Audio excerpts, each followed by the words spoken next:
Welcome to Chapter 4, Cash Management, Savings and Payment Services. In other words, banking, credit unions. Day-to-day financial transactions are handled by your bank or credit union, and it is a very personal relationship that some people would rather forget about. Why is that? Well, let's read. For the full year 2023, combined reported bank overdraft insufficient fund fee revenue was $5.83 billion, which was a decrease of 51% or $6.13 billion compared to the almost $12 billion reported in 2019 and 24% less than the $7.6 billion reported in 2022. This is courtesy of the Consumer Protection Financial Bureau, which was created in the wake of the disastrous global financial crisis, the Great Recession, that was made possible by banks acting really, really badly. In other news, the Republicans are still trying to close down the Consumer Protection Financial Bureau for doing its job protecting financial consumers. Vote carefully, dear students. You decide what that entails. Slide number 2. What are the types of financial institutions? Well, there are deposit type financial institutions, which are insured by an agency of the federal government. So is your money safe? Yeah, folks, up to $250,000. But then there are non-deposit type financial institutions which are not insured. Money market mutual funds, which we'll talk about later on when we get to mutual funds. They're not insured, but they're pretty darn close. What about going to the post office or convenience stores and using money orders? Some people do that. Some people use these check cashing outlets which charge 1 to 3% or more. Whereas if you have an account at a bank or a credit union, they cash them for free. But there is a video on the website and in Canvas that shows that some people just don't trust the banks, don't want to have anything to do with the banks. They say it's actually cheaper to deal with these check cashing outlets, these pawn shops that make loans on possessions, or these loan until payday companies that charge you 200 or 400% per annum. It's unreal, folks, but it happens. Where do you see the most check cashing outlets, pawn shops, loan until payday companies? In La Jolla, Del Mar, Rancho Santa Fe? No, that's not where you're going to see them. Oh well. If you have family and friends who are still using these places, they need to take our class because they need to learn that, yeah, banksters, people have been railing against banks since the beginning of the Republic, 250 years ago. But, all in all, the system works. They are insured, and the technology is such that they do a pretty darn good job until they want to suck your blood out for these overcharge fees. Yeah, and we're going to learn how to reconcile our checking account so that we will have less of a chance of being hit by them. Okay? All right. Slide number 3. What are some of the financial accounts? Well, we talk about savings accounts and checking accounts. So savings accounts are savings accounts at the banks, share accounts at a credit union. Now, nobody calls them share accounts. Everybody calls them savings accounts. But legally, they are share accounts, member share accounts. But everyone just calls them savings accounts. And then fancy savings accounts called certificates of deposit, which are time deposit accounts, meaning you tell the bank or credit union, I'm going to give you this money for 7 days or a month or 6 months or 2 years. And they will give you a better interest rate than the regular savings account. But if you take the money out sooner than the time period, right, they're going to hit you with a penalty. So if you know you're not going to need this money for 6 months, hey, you'll get a better interest rate from this CD. Now, what about payment accounts? Checking accounts at a bank, share draft accounts. Nobody calls them that at the credit union. They're just going to call it a checking account. Now, we talked about overdraft protection. Really, folks, you got to be careful, and that's what part of your assignment is to find out what some banks charge and what credit unions charge. It's a very different amount usually, and this is where banks would just oh you would swipe your card to buy an 800 calories of sugar at Jimba Jumba Jumba Juice, and instead of the bank just saying, oh, you don't have that money in your account, they would say, oh, we don't want you to be embarrassed at Jimba Jumba Jumba Juice.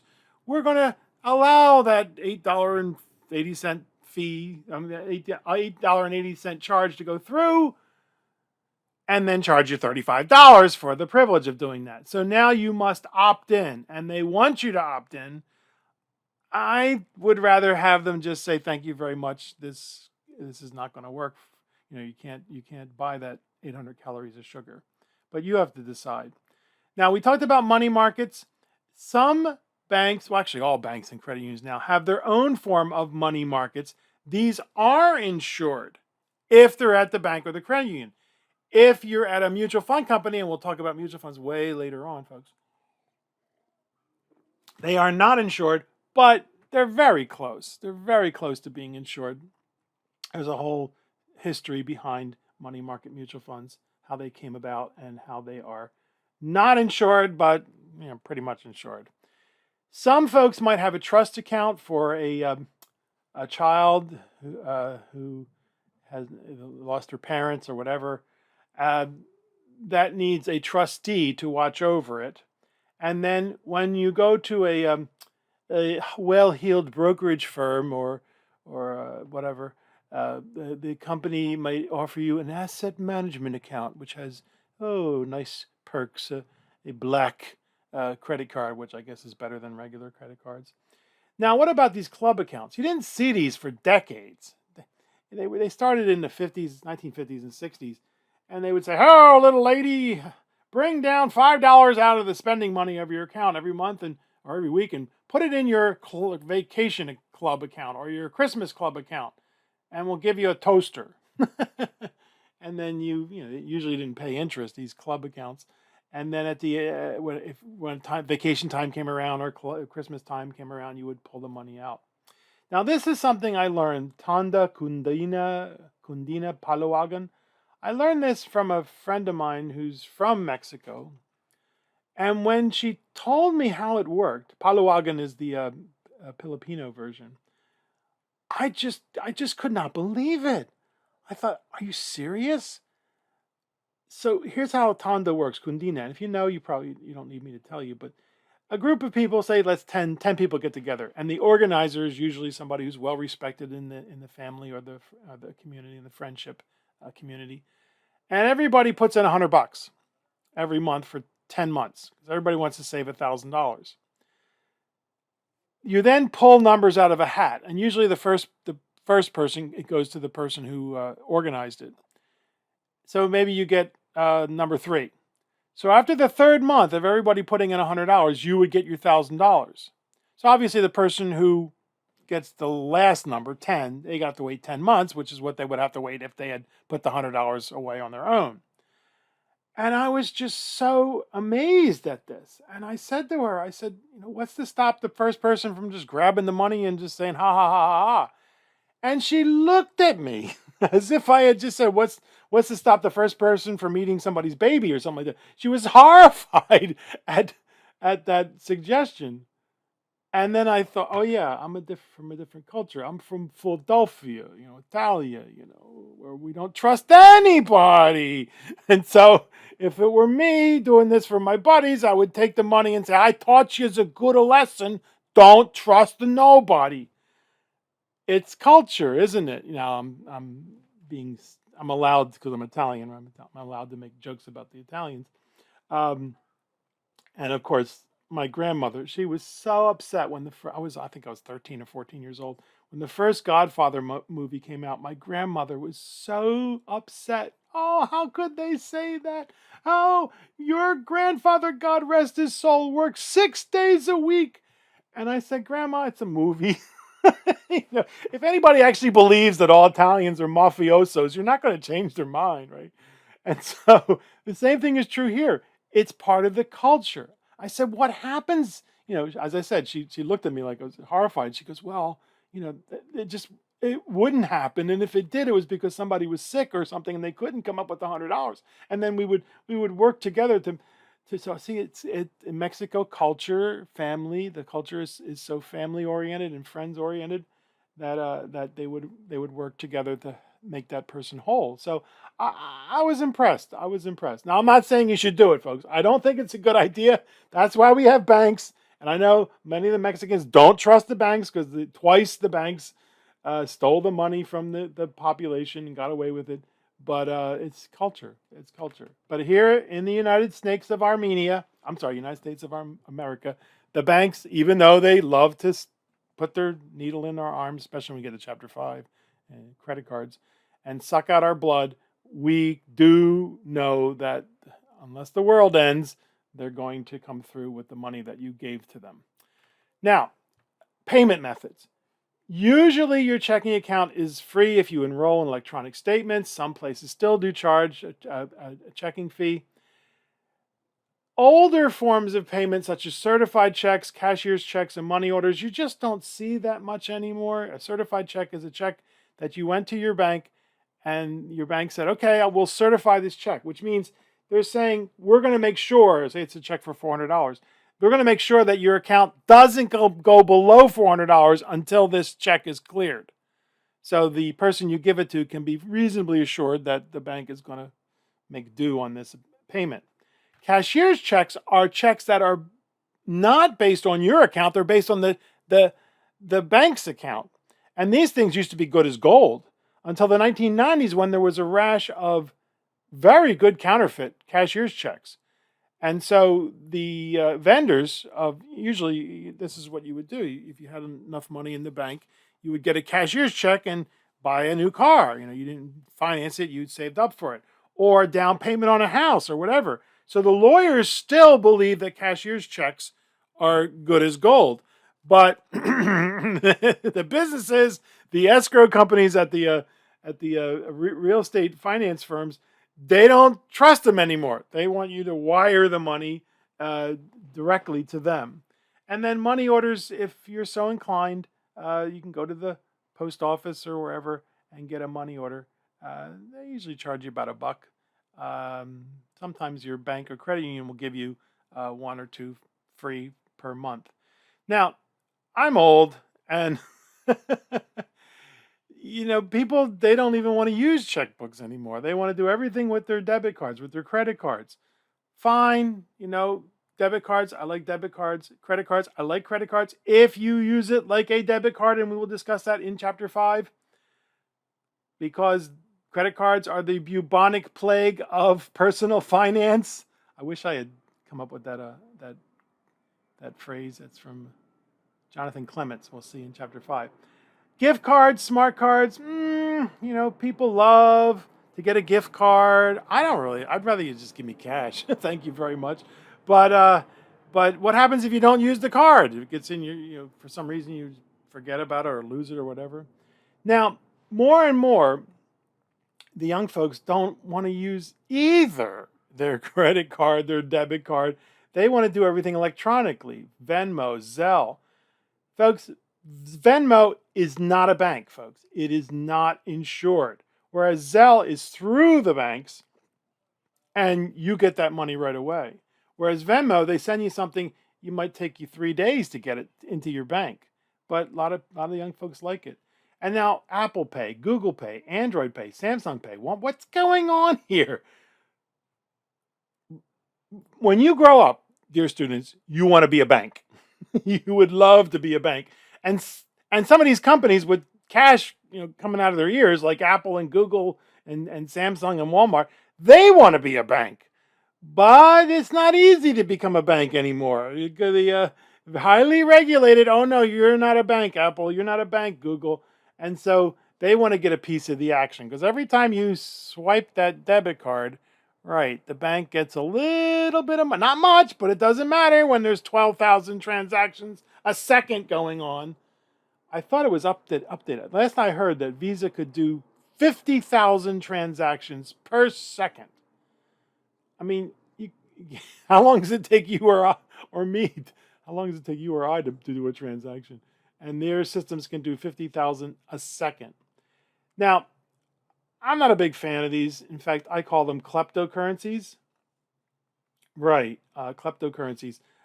Stay away from these things, folks. Please, if you want to get involved, go get involved. I don't know. Uh, they're they're scary. They're very scary, and there's a whole lot of hanky panky going on.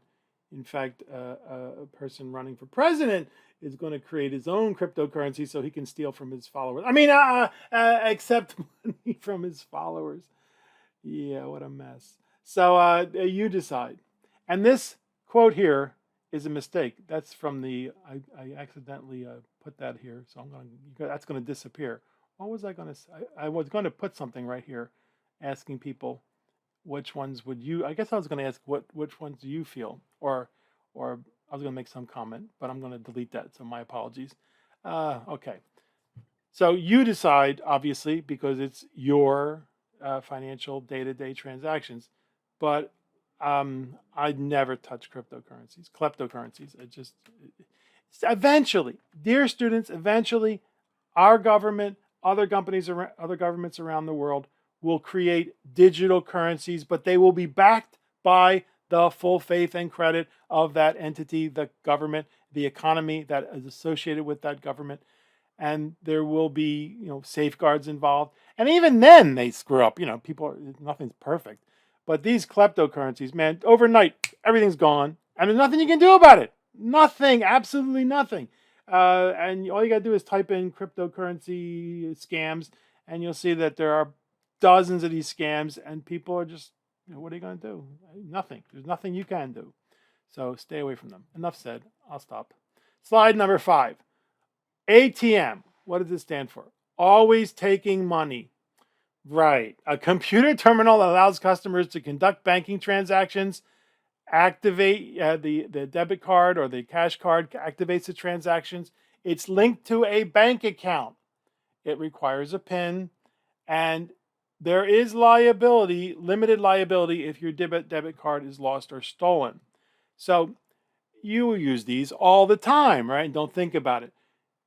One of the cool things about being a credit union customer is that there are 30-some thousand ATMs around the country that you can use, part of the co-op system. All the 7-Elevens, well, maybe a lot of 7-Elevens are there, and they won't hit you with the fee. But boy, don't the banks love to hit you with these fees when you use these things? One of the things I didn't believe at first was Schwab creating their own bank. Well, I believe that they created their own bank. It's not Schwab brokerage account, but it has the same name, so people think it's the same company. And if you use their system, you get an ATM card, a debit card, that you can use any ATM anywhere around the world, and they will reimburse any ATM fees you have. Now, I didn't believe this at first. I really didn't believe it. I called them up and I said, come on, guys, are you serious about this? You are going to reimburse me if I open up a debit account at your bank, Schwab Bank, and I can use this anywhere in the world and you'll reimburse? And they said, yes, of course. And I said, what's in it for you? Why are you doing this? I mean, you're obviously getting hit with some serious fees. I mean, I would, when I go down to Mexico, there's a bank called Imbursa, which charges very little for their ATM. But some of the chart banks like HSBC and Scotia charge $8-9 US. It goes up and down as the exchange rate goes up and down, but it's a serious chunk of change, like 180 pesos or something like that. And he said very simply, he said, well, look, we could build out our own ATM system, right? That would cost a few $1 billion, or we can just use other people's. I said, oh, that makes sense. So to reduce ATM fees, compare them before you open the account, which is part of your assignment. Use your own bank's ATM when possible. Withdraw larger cash amounts as needed. And, traveler's checks, people don't even bother with these things anymore. Credit cards when you're traveling, careful, use it like a debit card.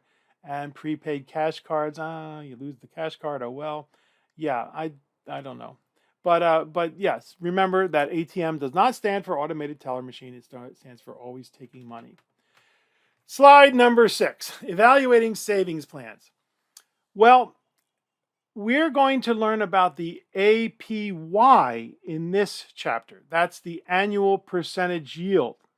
And it used to be, before the 1970s, that banks would often advertise different rates of return on your savings that were not apples to apples. So one bank might say you're getting 6%, the other bank might say you're getting 5%, but the one that's is giving you 5% is actually giving you more money after whatever fees that the 6% bank included. So now there's a set formula that if you see the interest rate that they're giving you, the annual percentage yield, next chapter it's going to be annual percentage rate, the rate they're charging you, then you know that that's the rate you're going to get. Now, you remember the marginal tax rate, what you hoped you never have to deal with again? Yeah, it comes back. Because even if you're getting 4%, which you can get from the banks these days, 4%, for a long time you couldn't get that much, you still have to subtract the amount that Uncle Sam or Uncle Cal is getting. So let's say your 25% combined rate with the state and federals. So 1 minus the 25% times the 4% is what you're actually getting after taxes. So let's say you're in the 25% tax bracket. You take 1 minus 25%, that's 75% or 0.75, times the 4% that the bank's given you. And after Uncle Sam and Uncle Cal have taken their cut, you actually get 3%. You had hoped that we wouldn't be referring to marginal tax rate anymore, right? Sorry, we'll come back to it later. So again, unless we're talking about a lot of money, 3% or 4% is not a big deal over a year. You might get an extra $50, $100. Once it starts to be a lot of money, then you need to take Business 123, Introduction to Investments, and learn about better places to keep your money for the long term. And we'll get to that at the end of the semester together. But there's still room. Well, actually, by the time you read this, it won't be room. It won't be available to sign up for the class. But remember, all the material for both classes is freely available. You knew that already. Slide number 7, check reconciliation. Oh, Piano, do we really? Yes, we're going to learn how to do this. More than half of Americans, I think I should be, do not reconcile their checkbook balances. Right, they just don't bother. Not the best idea, folks, not the best idea. If you don't do this, if you don't reconcile your checkbook balance with the bank's checkbook balance, checking account balance, then what you're basically saying to the bank is, or the credit union, you tell me how much money is in my account. Which, the technology is such that they very rarely make mistakes, but they're human too. They make mistakes. So we want you to learn how to do a check reconciliation. I still write everything down, along with the spreadsheet that we're going to show you how to use in the ancillary presentation. I still write every transaction down. So I keep an electronic register and a written register, and that's just me. I guess because I'm old. Because then you're going to take a look at the bank statement. Well, nobody looks at the bank statement anymore. They just go online. And you're going to use the check reconciliation forms that are in this chapter to reconcile your balance with the bank or credit union. Then we'll learn how to use spreadsheets. Now, there are systems out there. One is shut down, Mint, which is owned by the same people who make QuickBooks, Quicken. That will do it for you. I don't think they're worth that, but you decide whether you want to use them. And they're building, by the way, the whole idea behind Mint, which doesn't charge, but I think Quicken does charge, is they would create a financial profile of you and then use that information to sell you advertising. But I don't think it worked because it's gone. Slide number 8. Here are the processes. Here are the steps we take in the process of reconciliation. So on the reconciliation sheet, let's go to the I was supposed to have that ready to be I was supposed to have that ready, so I'm going to have to go get it now. I'll go to finance. Okay, go here. My apologies. down to slide number 4. So here's the reconciliation worksheet. So I'm in the face-to-face class when we meet together. We'll pass out some of these, and of course you can print them out. And here are the steps that we talked about. That we showed you on this page. So here in the face-to-face class right now is when we would stop and now do it together. So you can do it on your own or wait until you come to class and we do it together. And then the important thing is to do it several times, because once you've done it manually enough times, then you've got it. You know exactly what you have to do. Even when things go wrong, you can stop and go back and figure it out. And then we're going to show you how to use the spreadsheets, which make life so much easier. Here are the spreadsheets, and there'll be a presentation on how to use the spreadsheets here. And of course, we'll show you in the face-to-face class.